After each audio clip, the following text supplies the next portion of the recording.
प्रभावली के सूबे का लगान माफी का आदेश जो शंभू राजा ने दिया था, जी, हमारे छोटे युवराज ने लगान माफी रद्द करके लगान ना देने वालों के घरों को जब्त करने का आदेश दिया है। उस पे अमल करने की जिम्मेदारी अपने आदमी पर सौंपी है। जी। पाटिल!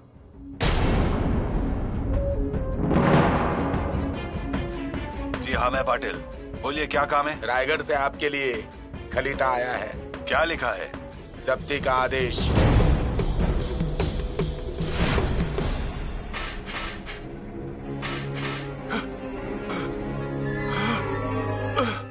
युवराज, खलीता लाया हूँ। ये किसका खलीता है? बाल राजे राजाराम राजे का।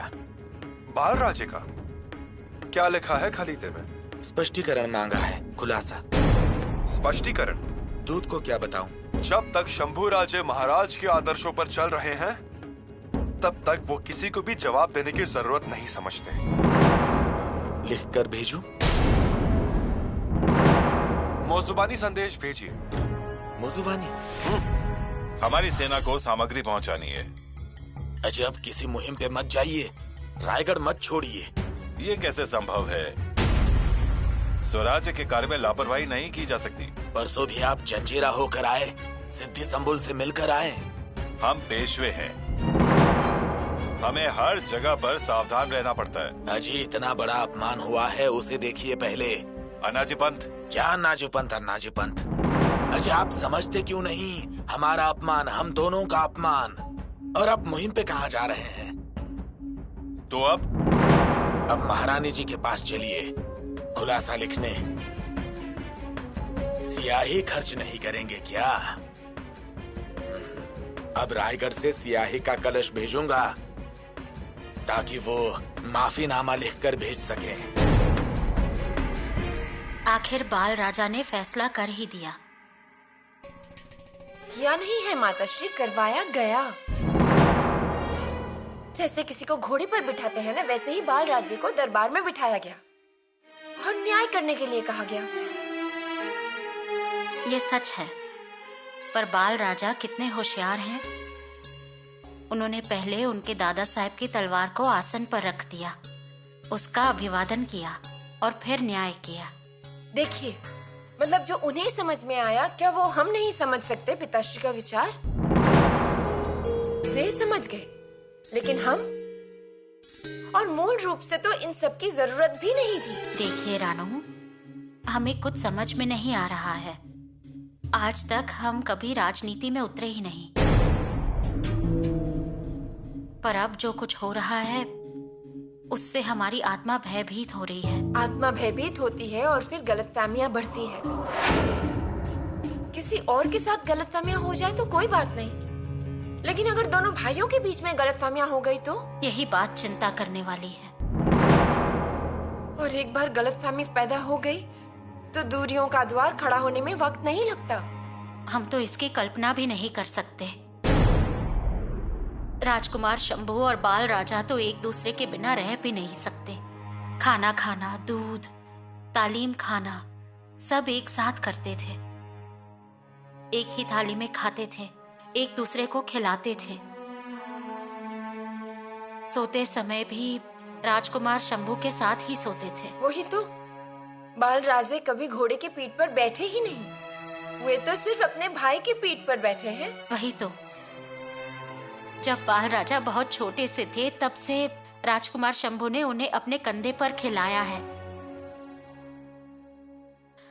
रानी माँ कहा करती थी, इनकी जोड़ी को नजर लग सकती है।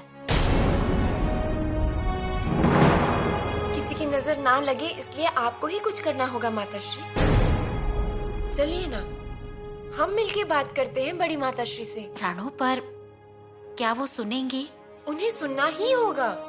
आप चलिए मेरे साथ। मेरी बात मानिए रानू, हम समय देखकर उनसे बात करेंगे। नहीं, अभी बात करेंगे। ये हार आप आके बना लीजिएगा। चलिए आप। बात सुनिए। चलिए चलिए। देखिए महारानी जी, छोटा सा खुलासा भी नहीं दिया उन्होंने। देना चाहिए था। बाल राजे के लिए उन्होंने स्याही तक खर्च नहीं की। बाल राजे के खलीते का खुलासा दिया तो उनका महत्व कम होगा ना।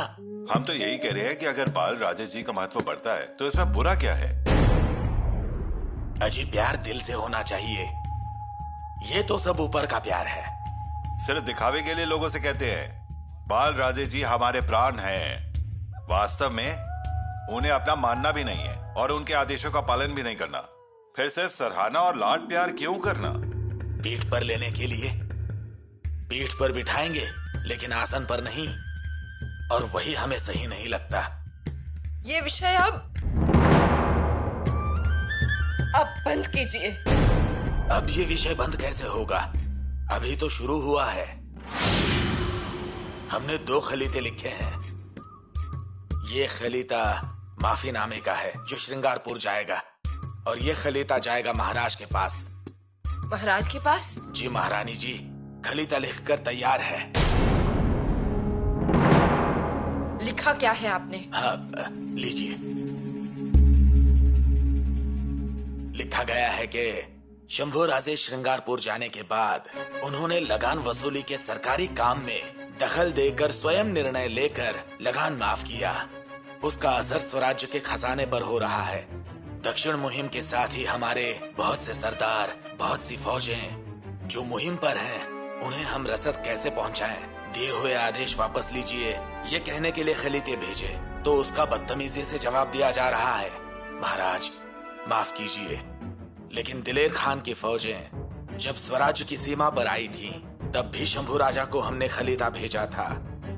तब भी उन्होंने कोई कदम नहीं उठाया। शंभू राजा आएंगे ऐसा हमें लगा था, लेकिन नहीं आए। ऐसा गैर जिम्मेदाराना बर्ताव स्वराज्य के युवराज के तौर पर उचित है क्या? युवराज का ये बर्ताव स्वराज्य के हित में बाधा लाने वाला है। रायगढ़ से आपके लाडले राजा राम राजे का किया हुआ न्यायदान और दिए हुए जब्ती के आदेशों की सराहना करने की जगह उनकी खिल्ली उड़ाई जा रही है। ये सब कुछ सही नहीं है।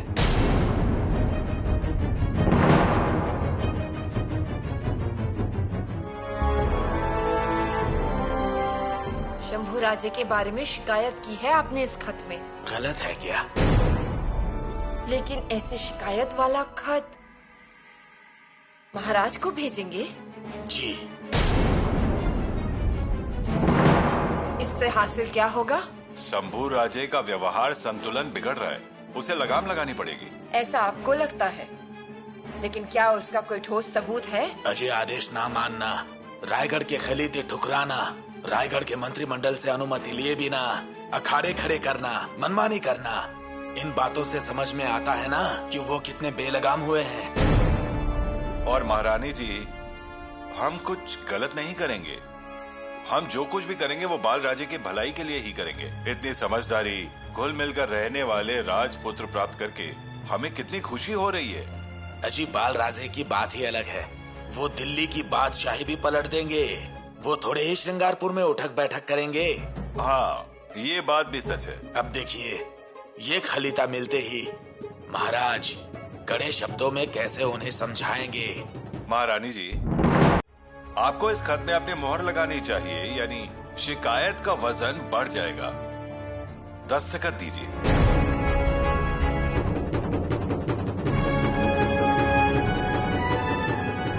हमें सोचने का थोड़ा वक्त दीजिए। जी बिल्कुल। जाइए आप लोग। आज्ञा महारानी जी।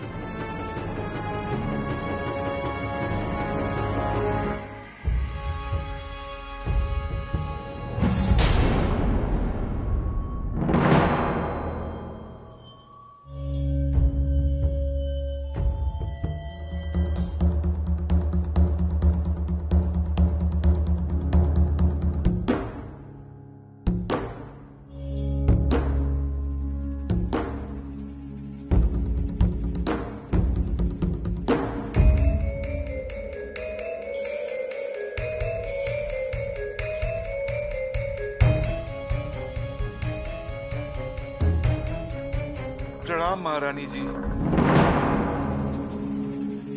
किले पर किसी को भी कुछ खबर नहीं होनी चाहिए। जी। जल्दी से निकलिए और श्रृंगारपुर जाइए और हमारे बेटे शंभू राजे, उनसे मिलिए। जी।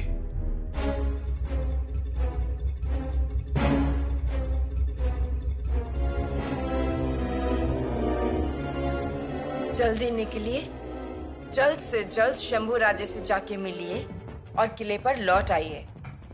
आज्ञा दीजिए महारानी जी।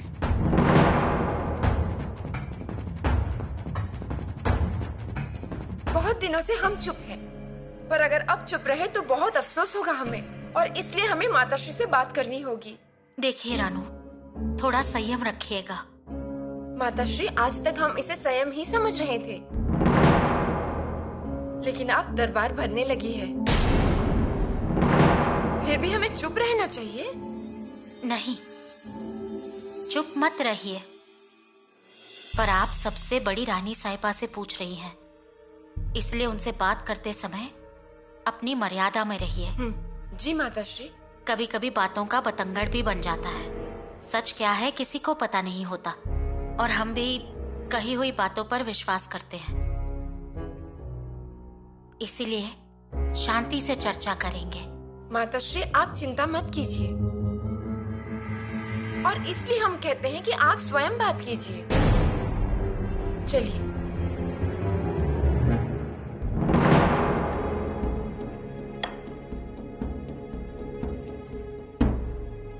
पुतला रानी जी, कुछ कहना चाहती हैं क्या? जी। सोच कर आई हैं? बिना सोचे रायगढ़ में कुछ भी नहीं होता है।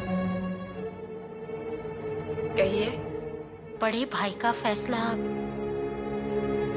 छोटा भाई कब से करने लगा? और छोटी रानी जी बड़ी रानी से सवाल जवाब कब से करने लगी?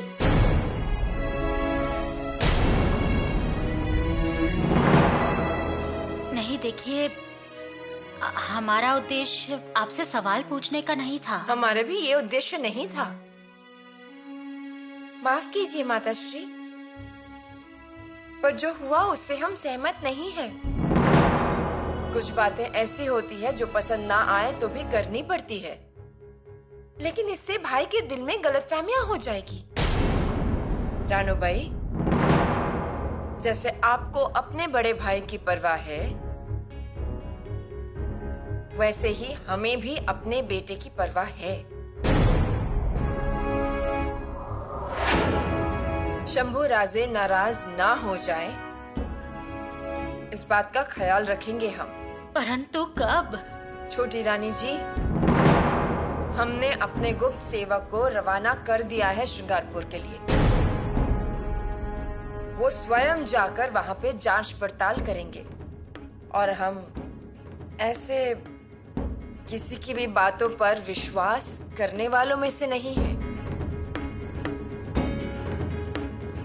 बाल राजे ने यहाँ पर किन परिस्थितियों में निर्णय लिया, ये भी शंभू राजा को मालूम होना चाहिए। दिलेर खान के समय भी भाई को राजगढ़ बुलाने का संदेशा भेजा गया था।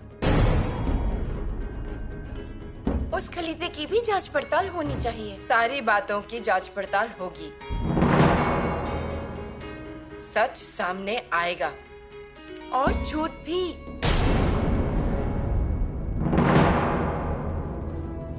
मुल्ला अहमद, तो लिखो, युवराज शेर दखन, हम आपकी हिम्मत के, आपकी शमशीर के हमेशा कायल रहे हैं, लेकिन जैसे जैसे वक्त गुजरता है हमें साफ साफ नजर आता है, शतरंज के दाने की तरह हर दम हर पल आपका सम्मान होना चाहिए था, पर ऐसा नहीं हुआ।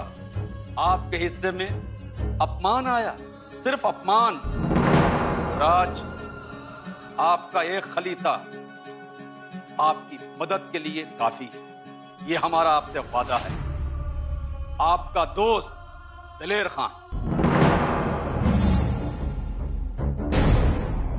प्रणाम युवराज, रायगढ़ से सेवक आया है। आ गए? जी। फिर से सेवक आया है? खलीता भी भेजा है।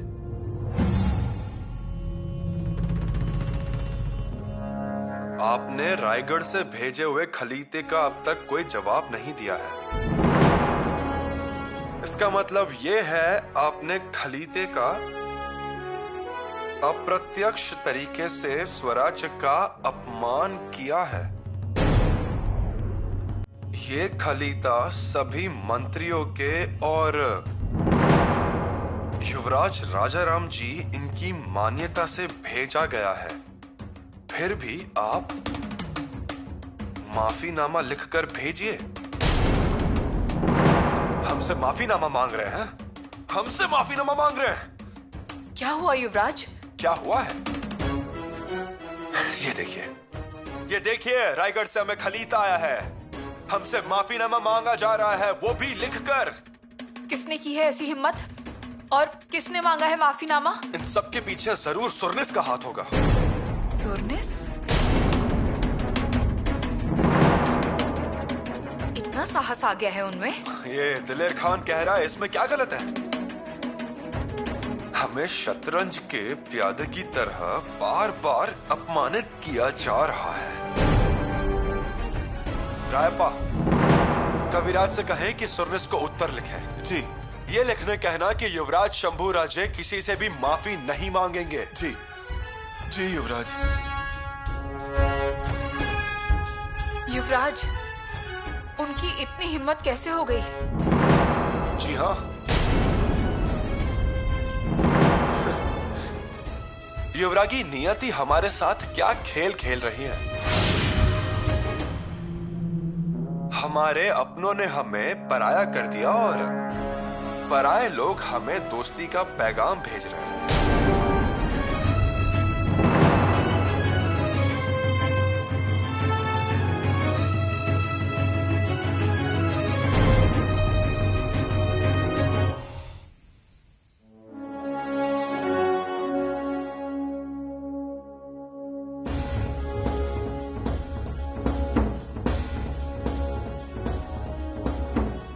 शंभू राजे श्रृंगारपुर जाने के बाद उन्होंने लगान वसूल करने जैसी सरकारी कामों में हस्तक्षेप करके खुद से निर्णय लेकर लगान माफ कर दिए हैं।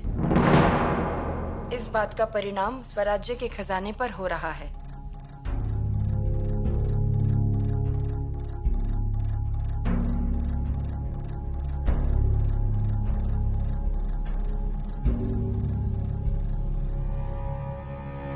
युवराज का इस तरह का बर्ताव स्वराज्य के भले के लिए सही नहीं है।